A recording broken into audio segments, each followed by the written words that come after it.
Shalom Brahá, eu sou Nelson Horta e esse é o canal Torá Beanus, um canal dedicado a todos os descendentes dos judeus forçados que buscam de alguma forma restaurar suas raízes, restaurar sua alma judia. Mas também ele é dedicado a todo aquele que ama a palavra de Deus e que quer conhecer um pouco mais e ter uma visão um pouco mais ampla do que tem sido passado durante muitos séculos. Nós estamos estudando a Torá, os 5 primeiros livros da Bíblia. Estamos no livro de Deuteronômio, que é o último deles. Aqui na Parashá de Ekev, Deuteronômio 7, no versículo 12, até Deuteronômio 11, no versículo 25. A Haftará, ou seja, a leitura complementar dos escritos, relativa a essa Parashá, está em Isaías 49, 14 até 51, 3. Que Deus possa abrir nosso coração para a gente poder aprender um pouco mais e aprofundar um pouco mais o desejo do coração dele. Assim começa. E será, pois, que ouvindo estes juízos, os guardares e os cumprires, guardará o Eterno teu Deus para ti a aliança e a bondade que jurou a teus pais. E ele te amará e te abençoará e te multiplicará. E abençoará o fruto do teu ventre e o fruto da tua terra, o teu grão, o teu mosto, o teu azeite, a cria das tuas vacas e o rebanho das tuas ovelhas, sobre a terra que jurou a teus pais que te daria. Bendito serás mais do que todos os povos. Não haverá em ti homem ou mulher estéril, nem entre os teus animais. E afastará o Adonai de ti toda enfermidade. Em nenhuma das doenças más do Egito, as que conhecestes, não as porá em ti, mas em todos os teus inimigos. E consumirás todos os povos que o Eterno teu Deus te entregar. Teus olhos não terão piedade deles, e não servirás a seus deuses, pois isso te será por cilada. A palavra Ekev, que começa a Parashá, porque ela fala Ekev, Shemeun et Amishpatima, ou seja, e será, pois, que ouvindo esses juízos, ou seja, pois que a palavra Ekev, ela tem a mesma raiz da palavra Yakev, que é calcanhar. E a gente conhece a história de Aquiles, na Odisseia de Homero, se eu não me engano, me corrijam se está na Odisseia ou no outro livro dele, a história de Aquiles, um guerreiro grego que era intocável, ou seja, ele era invencível, porque a mãe dele tinha mergulhado num lago que purificava, que o guardava, mas o segurou pelo calcanhar e o calcanhar dele ficou descoberto. Então era o calcanhar de Aquiles. Então é o ponto fraco dele, que ele morre quando eles invadem Troia. E aqui Deus dá um toque muito forte para a gente. O nosso calcanhar está em cumprir seus mandamentos. E você vê que a promessa dele para nós, pelo cumprimento desses mandamentos, ele já falou isso lá atrás, em Levíticos.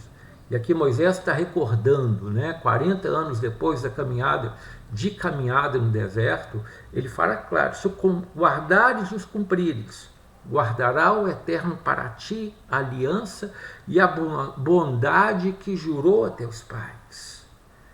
E ele te amará, e te abençoará e te multiplicará, e abençoará o fruto do teu ventre e o fruto da tua terra, o teu grão, o teu mosto e teu azeite, a cria das tuas vacas e os rebanhos das tuas ovelhas, sobre a terra que jurou teus pais que te daria.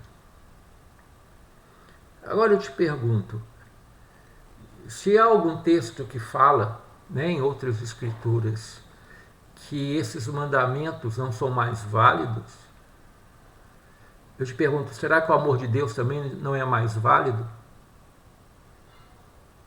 E que dificuldade tem em cumprir esses mandamentos, que a gente tem visto uma parte e vamos ver mais. A dificuldade para a pessoa é sair da sua zona de conforto ou da sua zona de acomodação. Né? Eu falo aqui para o judeu e para o descendente do judeu. Não falo aqui para o cristão que é pleno na sua fé. Então, para você que tem a alma judia, quando você lê isso, você não raciocina que seria muito melhor cumprir o que Deus te mandou, como, por exemplo, guardar o sábado?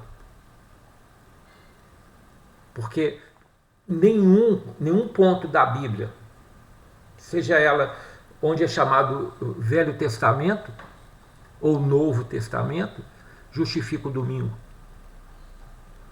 E nem a teoria de falar que Jesus ressuscitou no domingo justifica se comemorar o domingo. Porque a boca de Deus falou, como está escrito aqui, que o sábado é o dia sagrado. Baruch Hashem. Aqueles que guardam o domingo como se fosse o sábado, dentro da sua religião, no seu cristianismo, que verdadeiramente santificam o domingo, creio que são bem vistos por Deus. Porque para eles não foi pedido, porque isso é pedido ao judeu. Porque são herança do judeu e de toda a sua descendência. Como Deus falou de Abraão, eu não vou falar para Abraão aquilo que eu vou fazer, já que ele é profeta, e me conhece, ou seja, tem relacionamento íntimo comigo, e ordena a sua descendência depois dele, a cumprir Sedaká e Mixpat, a fazer justiça em todos os tempos. E faz com ele a aliança da circuncisão para guardar os seus mandamentos. E Abraão não estava na lei, como gosta de falar o cristão. Abraão é chamado pai da fé.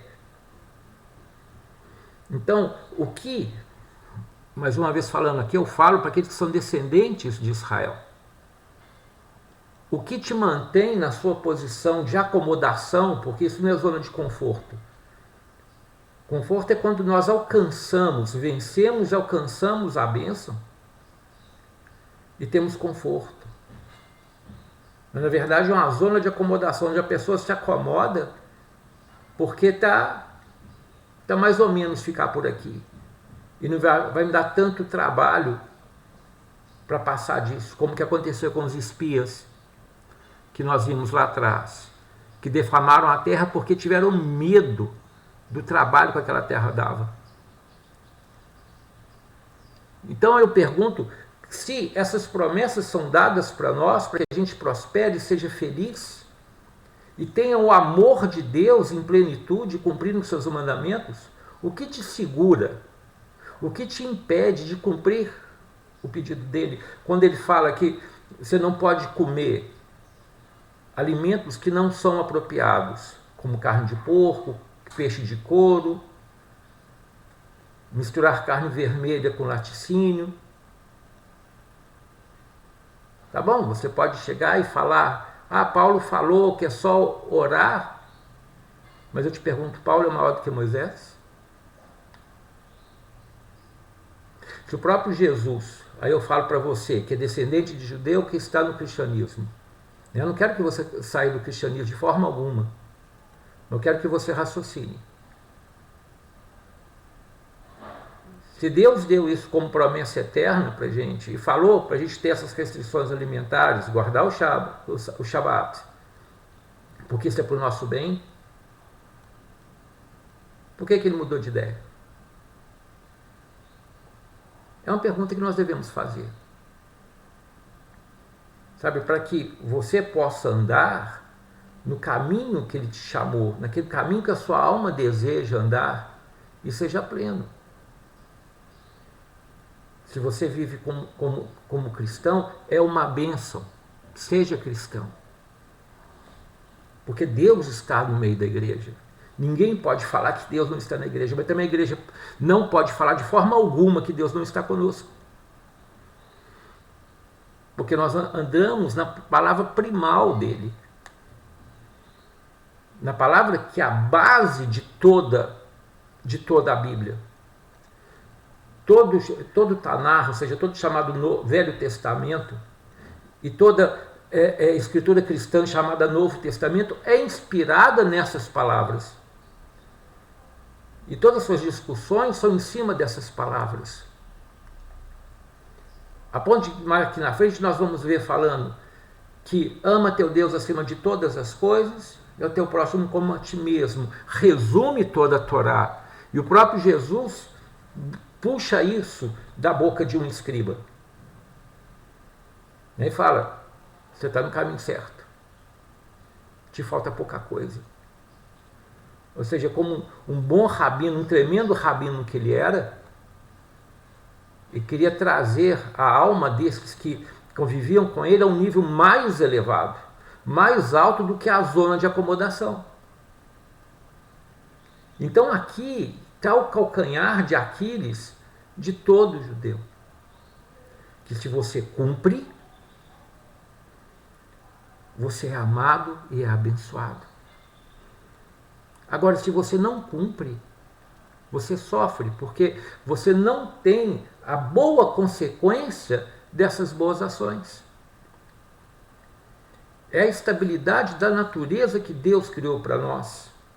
Até porque sabe que a maioria das pessoas não consegue entender sua palavra, não porque ela não é compreensível, mas por causa da dureza do coração das pessoas, das influências, daquilo que quer nos tirar da presença dele.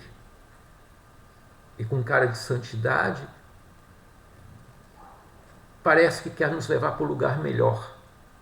Na verdade, nos afasta da verdade. Desculpa o pleonasmo. Então, aqui mais uma vez, falando ao judeu, ao descendente de judeu, o que te impede de cumprir? E o que te impede de ser abençoado? Nós vamos continuar na próxima parte. Shalom Bracha.